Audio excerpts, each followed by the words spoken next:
Pada umumnya tergesa-gesa itu tidak baik. Kita sepakat ya, tergesa-gesa itu tidak baik. Tapi ada 5 perkara yang itu harus tergesa-gesa, harus segera. Apa saja itu? Yang pertama adalah segera menyajikan hidangan ketika ada tamu. Ini ada contoh luar biasa yang diberikan oleh baginda Nabi Ibrahim alaihissalam, yang itu diabadikan oleh Allah di dalam Al-Quran surat Az-Zariyat ayat 24 sampai 27. Hal ataka hadithu dhaifi Ibrahim al-mukramin إذ دخلوا عليه فقالوا سلاما قال سلام قوم منكرون فراغ إلى أهله فجاء بعجل سمين فقربه إليهم قال ألا تأكلون.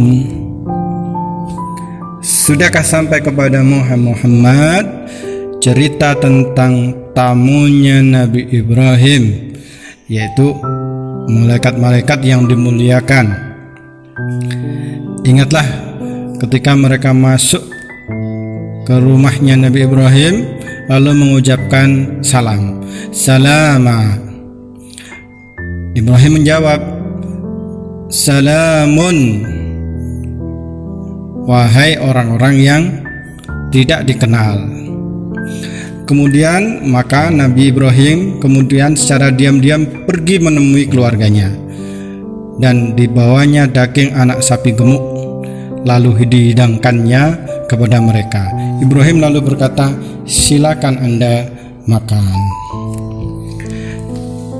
Yang dimaksud dengan kalimat faragha ila ahlihi dalam ayat di atas adalah segera pergi menemui keluarganya diam-diam untuk meminta disajikan makanan pada tamu. Luar biasa kan?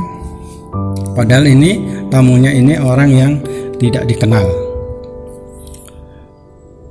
dan dipersilahkan makan ya. Hal ini juga senada dengan sabda Rasulullah sallallahu alaihi wasallam di dalam hadis riwayat Bukhari, man kana yu'minu billahi wal yaumil akhir falyukrim dhaifahu. Barang siapa yang beriman pada Allah dan hari akhir, maka hendaklah dia memuliakan tamunya. Jadi memuliakan tamu adalah bagian dari keimanan kita, dan itu harus dilakukan segera. Kemudian yang kedua yang harus dilakukan segera adalah segera mengurus jenazah. Dari Abu Hurairah radhiyallahu anhu, Rasulullah sallallahu alaihi wasallam bersabda, asri'u bil janazah, segerakanlah pengurusan jenazah. Fa in taku salihatan fa khairun tuqaddimunaha ilaih. Jika dia orang baik, berarti kalian menyegerakan dia untuk mendapat kebaikan. Wa in taku ghaira dzalika fa syarrun tad'unahu an riqabikum. Jika dia bukan orang baik, berarti kalian segera melepaskan keburukan dari tanggung jawab kalian. Hadis riwayat Bukhari dan Muslim. Mengurus jenazah itu kan ada 4 hal. Yang ini termasuk fardu kifayah: memandikan, mengafani, kemudian mengantar ke kubur dan menguburkan. Harus segera yang kedua, yaitu mengurus jenazah. Yang ketiga adalah segera menikahkan gadis apabila sudah mendapatkan baik. Dari Abu Hurairah radhiyallahu an, ia berkata bahwa Rasulullah sallallahu alaihi wasallam bersabda, jika ada yang engkau ridhoi agama dan akhlaknya datang untuk melamar, maka nikahkanlah dia. Jika tidak, maka akan terjadi musibah di muka bumi dan mafsadat yang besar. Hadis riwayat Tirmizi dan Ibnu Majah. Kemudian yang keempat adalah yang harus bersegera adalah segera melunasi hutang apabila sudah jatuh tempo.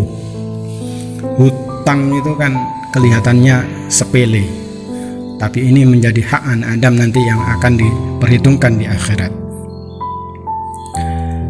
Ada dua dalil yang mengingatkan kita tentang berutang. Dari Abdullah bin Ja'far radhiyallahu an, Rasulullah sallallahu alaihi wasallam bersabda, "Innallaha ma'ad da'ini hatta yaqdiya dainahu ma lam yakun fima yakrahullah." Allah akan bersama, akan memberi pertolongan kepada orang yang berhutang, yang ingin melunasi hutangnya sampai dia melunasi hutang tersebut selama hutang tersebut bukanlah sesuatu yang dilarang oleh Allah. Hadis riwayat Ibnu Majah. Kemudian dari Suhaib al-Khair radhiyallahu an, Rasulullah sallallahu alaihi wasallam bersabda, "Siapa saja yang berhutang lalu berniat tidak mau melunasinya, maka dia akan bertemu Allah pada hari kiamat dalam status sebagai pencuri." Hadis riwayat Ibnu Majah. Saking pentingnya jadi membayar hutang, ketika sudah ada, sudah mampu, jatuh tempo, segera lunasi supaya nanti tidak menjadi penghalang kita ketika kita menghadap Allah SWT. Dan yang kelima adalah segera bertaubat. Dari Abu Bakar As-Siddiq radhiyallahu an, Rasulullah sallallahu alaihi wasallam bersabda, "Tidaklah seorang hamba melakukan dosa, kemudian ia bersuci dengan baik, kemudian berdiri untuk melakukan sholat 2 rakaat, kemudian meminta ampun kepada Allah, kecuali Allah akan mengampuninya." Kemudian beliau Abu Bakar As-Siddiq membaca ayat Quran surat Al-Imran ayat 135. "Walladzina idza fa'alu fahishatan aw zalamu anfusahum zakarullaha fastaghfaru lidzunubihim wa may yaghfirudz dzunuba illallah wa lam yusirru ala ma fa'alu wa hum ya'lamun." Dan orang-orang yang apabila mengerjakan perbuatan keji atau menganiaya diri sendiri, mereka ingat akan Allah, lalu memohon ampun terhadap dosa-dosa mereka. Dan siapa lagi yang dapat mengampuni dosa selain dari Allah Subhanahu wa ta'ala? Dan mereka tidak meneruskan perbuatan kejinya itu sedang mereka mengetahui. Ini ada di dalam hadis Tirmizi, Abu Daud dan Ibnu Majah. Sesungguhnya, kata Ibnu Taimiyah rahimakumullah, sesungguhnya balasan dari kebaikan adalah kebaikan selanjutnya, sedangkan hukuman dari kejelekan adalah kejelekan selanjutnya. Maka saudaraku, hati-hati jika mau terus melanjutkan dosa dan kita tidak tahu kapan maut akan menjemput kita.